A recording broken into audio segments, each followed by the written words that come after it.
Hey soccer families, it's Tomek from Soccer Bedtime Stories. I've got some big news to share. Our first ever chapter book is here. Soccer Mystery Chronicles: The Haunting of St. Mary's Stadium.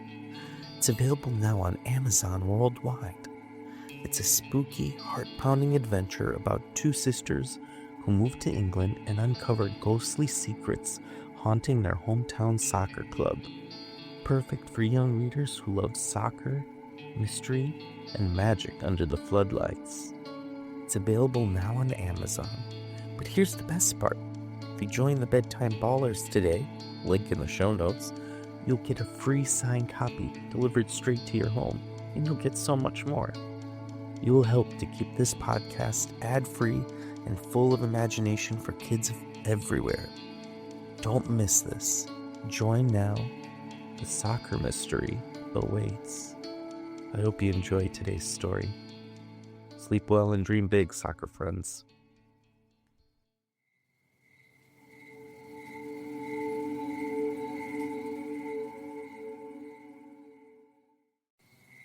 Hello there, soccer friend. Before we begin tonight's magical journey, let's take a deep, slow breath in and gently let it out. Wiggle your toes under the blanket, get nice and cozy, and prepare to drift into a story full of dreams, soccer, and wonder. Tonight we're heading to the heart of Brazil, to a seaside town where golden sunlight spills across rooftops, and barefoot children race through the streets with nothing but joy in their hearts and a squishy ball at their feet. This is where our story begins. This is where a little boy first meets the game that would change his life. He didn't have stadium lights, he didn't have fancy boots, but he had a ball, a dream, and the kind of spark that only comes from playing with love. From the dusty courts of Praia Grande to the shining lights of Europe's biggest matches, his story takes us to places where the grass is green and the crowds are loud, where the cheers rise like music and every goal feels like a wish come true. As we dive into this adventure, a very special shout out goes to 4 brilliant soccer dreamers listening tonight: James, Neil, Rampa, and Jude. Thank you for joining us from all around the world. This story's for you. Now remember, at the end of our tale, I'll ask you 3 bedtime questions, just for fun, to see what you remember about the journey of a boy who played with heart. If you can't remember the answers, you can listen to the story again, and I'll share the answers after our recording as well.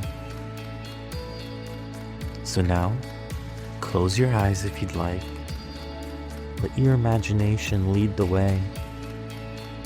And let's travel back to a quiet little neighborhood in Brazil, where a young boy, barefoot and smiling, first began to dance with the ball. Icons: Neymar. Once upon a time, in a little town by the sea called Praia Grande, the sun set warm and golden over the rooftops. Down narrow streets where the pavement cracked like old spiles and vines crept lazily along chipped walls, barefoot children dashed past open doorways and sleepy stray dogs. Their laughter filled like air, filling a balloon. They weren't rich, but they were free to run, to play, to dream. They kicked around a squishy, half-flat soccer ball, dodging potholes and laundry lines with ease. Their movements were fast and fluid like birds in flight, as if they'd been born playing the game. Even the youngest among them, a boy no taller than a chair, darted through defenders twice his size, his small bare feet moving in patterns too quick to follow. His smile was wide, his joy contagious. He didn't just play soccer, he danced with the ball. This was Neymar's neighborhood. At the edge of the chaos, teenagers pedaled by on bikes too small for them, riding tandem, handlebars wobbling, their clothes flapping in the ocean breeze. Old cars rolled slowly down the street, their windows wide open, spilling out the rhythms of Brazilian hip-hop into the humid air. The streets pulsed with life. Every wall was painted in colors that had long faded but refused to dull. Everything here felt alive, imperfect yet full of heart. These were the streets Neymar called home. His father said that they used to live in a neighborhood that wasn't fully developed. It was a place people forgot. He would point, the garbage dump was right over there. The whole city brought their trash. But we lived here. We lived this town in this place every single day. The house Neymar grew up in didn't look like much. Just another small structure on a quiet street, nestled behind the now famous Instituto Proyecto Neymar. You could walk past it and never know the boy who once lived there would grow up to become one of the greatest footballers in the world. But inside that house lived dreams that were bigger than the walls could hold. Even as a toddler, Neymar was always moving, always laughing, always kicking a ball. If he wasn't chasing after something, he was leaping off couches, pretending to be a superhero. Superman, Spider-Man, the Red Power Ranger. He believed he could be anything. Maybe he could. His parents, Nadine and Neymar Sr., let him dream. They didn't push, they didn't plan his life for him. Instead, they gave him room to grow, to play, to imagine. He was always a happy boy, like any other child they remembered. Innocent, always willing to have fun, to play too, but mostly with a soccer ball. His energy was endless. Neymar could spend hours kicking a ball against the wall, weaving through invisible defenders, or playing keepy-uppy, juggling until the sun went down. He wasn't always careful. He knocked over flower pots, broke things in the house, scuffed the paint off the walls, but no one could bring themselves to stop him. How could they? His joy was radiant. Even when the money was tight, and it often was, the family made room for Neymar's love of the game. Electricity would go out, meals would be small, but the soccer ball was always there. Neymar Sr. had once been a professional footballer too. Though he hadn't reached the same heights, still he understood the world his son was stepping into. By the time Neymar was 6, the ball was an extension of his body. He moved with it like it was a part of him, and others began to notice. One day, at a beach soccer match in São Vicente, a man named Betinho saw something extraordinary. He wasn't even watching the game, not really. He saw a little boy darting through the stands, chasing a ball, skipping over steps, and ducking between legs. He remembered, I saw a 6-year-old boy running through the stands, and that caught my attention. Seeing his ability, agility, his coordination. Any tumble he would face could have caused a fracture, but he moved like it was nothing, like he was made for it. Betinho had coached many young boys before, but none like Neymar. This was Brazil, where football is more than a game, it's culture, it's history, it's ginga. A word that doesn't quite translate, but it means kind of a swing, a rhythm, a grace in movement. Neymar had that. The way he dribbled, the way he faked and feinted, it was like watching music come to life. Of all the boys I dealt with, none of them had what Neymar has. That's the ginga. It's something born into you. After that day, Betinho approached Neymar's father and invited Neymar to join a small futsal club. Futsal, the fast-paced indoor version of soccer, was where many Brazilian legends learned their skills. Neymar played with Portuguesa Santista, a local team known for developing young players. The small, confined court sharpened his dribbling, speed, and creativity. Every time Neymar stepped on the futsal court, he lit it up. His feet were quick, his thinking quicker, and the ball seemed to stick to him like a magnet. Coaches, parents, even rival players stopped to watch. His legend began to grow, and it didn't stop there. Soon after, Neymar was invited to train with Santo FC's youth academy. Santos was the same club where Pelé once played. A sacred name in Brazilian football, it was a big step, but Neymar embraced it. He trained hard, listened closely, and played every match like it was his last. At Santos, Neymar's style began to blossom. He wasn't just fast, he was unpredictable. One moment he was gliding past a defender, the next he was juggling the ball mid-air like a circus act. And he always had fun. Always that smile, always that spark. Neymar's love for the game took him from the streets to Santos FC, one of Brazil's most respected football clubs. He was just a boy when he joined, but his talent shone bright. At 17, he made his professional debut. The stadium buzzed with excitement. People whispered his name. Scouts watched closely. And Neymar, he just played, like he always did, with joy, with flair, with heart. In 2010, a major club, Chelsea, offered him a big contract. It was a moment that could have changed everything. But before he made a decision, a legend called. Pelé, the greatest of them all, reached out and said, "Stay, Neymar. Grow, represent Brazil." And so Neymar did.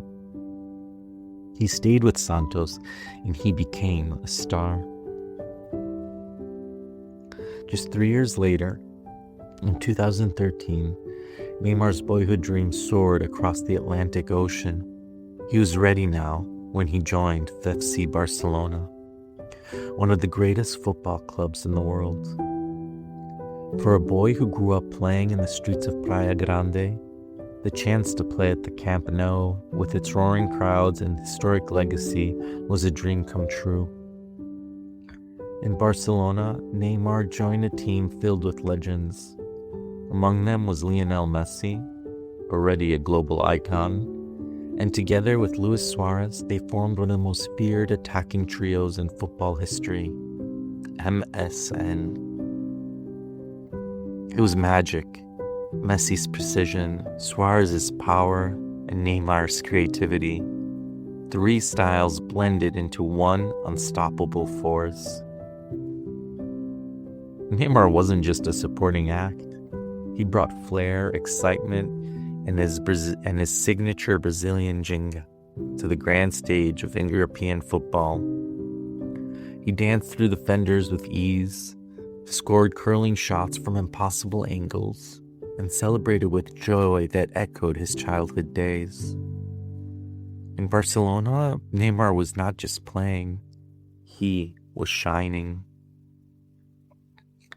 During his time at the club, he helped Barcelona win 2 La Liga titles, 3 Copa del Rey trophies, and the coveted UEFA Champions League.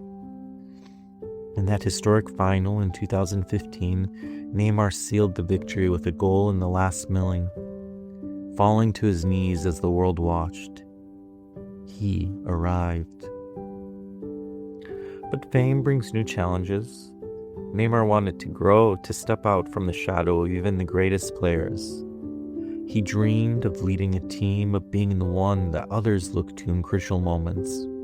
And so, in 2017, Neymar made a bold decision, one that shocked the football world.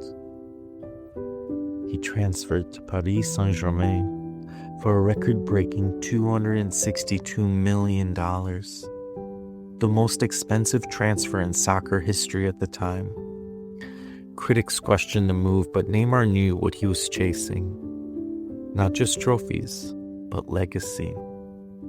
In Paris, Neymar became the centerpiece of the club's ambition. He dazzled fans in France with his signature moves, his no-look passes, and his joyful celebration dances. The streets of Paris echoed with the same spirit he once brought to Praia Grande. For Neymar, the ball was still his best friend, and the field his favorite place. Soccer pitch is Neymar's joy. If you give him a soccer field, he'll be happy. And it was true. Whether in Barcelona, Paris, or back home in Brazil, Neymar played with the same heart, the same smile, as the barefoot boy from the neighborhood with the garbage dump. With success came responsibility, and Neymar embraced it. He never forgot the kids still playing with squishy balls on hot streets. He built the Instituto Proyecto Neymar, a place for young people to learn, to grow, and to dream. He created Neymar's Five, a global five-a-side tournament that brought together players from over 40 countries. It wasn't just about winning. It was about joy, about sharing the magic of football. Even as one of the world's highest-paid athletes, Neymar remembered his roots. He remembered the house, the nights without power, the tiny contract on the tiny kitchen table when he was 12. By the age of 26, Neymar had become Brazil's fourth all-time top scorer, helping his nation win its first ever Olympic gold medal in football at the 2016 Rio Games. He had danced, dazzled, and carried the nation's hope on his shoulders, and he was still just getting started. People compared him to Ronaldinho, to Pele, to Messi, but Neymar remained himself, a boy with ginga, a player who played like no one else, flashy, yes, but also full of heart. In 2023, after 6 seasons with PSG, Neymar made another surprising move. This time, he joined Al Hilal, one of the top clubs in Saudi Arabia. It wasn't just about a new chapter. It was about embracing football's growing influence in new places, inspiring new fans, and continuing to shine on a different stage. Though injuries had challenged him in recent years, Neymar's passion never dimmed.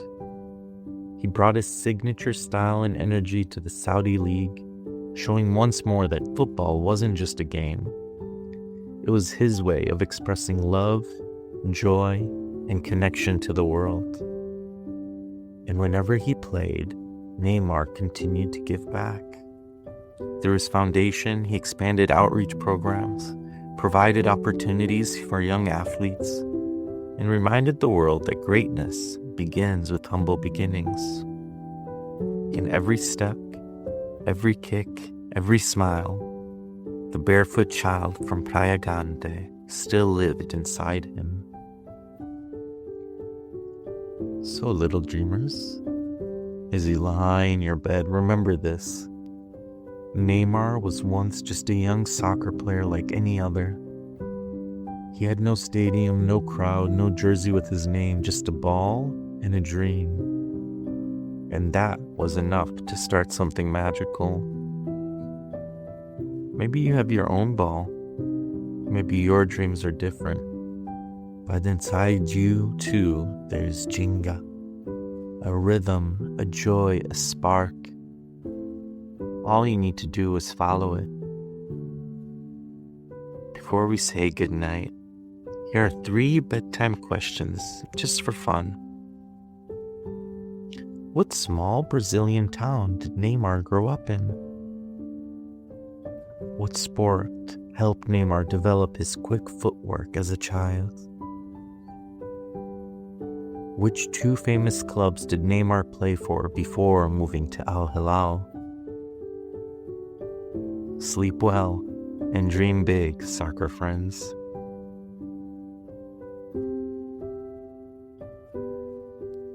Are you ready for the answers? The small town Neymar grew up in was called Praia Grande. The sport that helped Neymar develop his quick footwork as a child? Futsal. Which 2 famous clubs did Neymar play for before moving to Al Hilal? FC Barcelona and Paris Saint-Germain.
Thank you for joining us on this enchanting journey through the world of Soccer Bedtime Stories.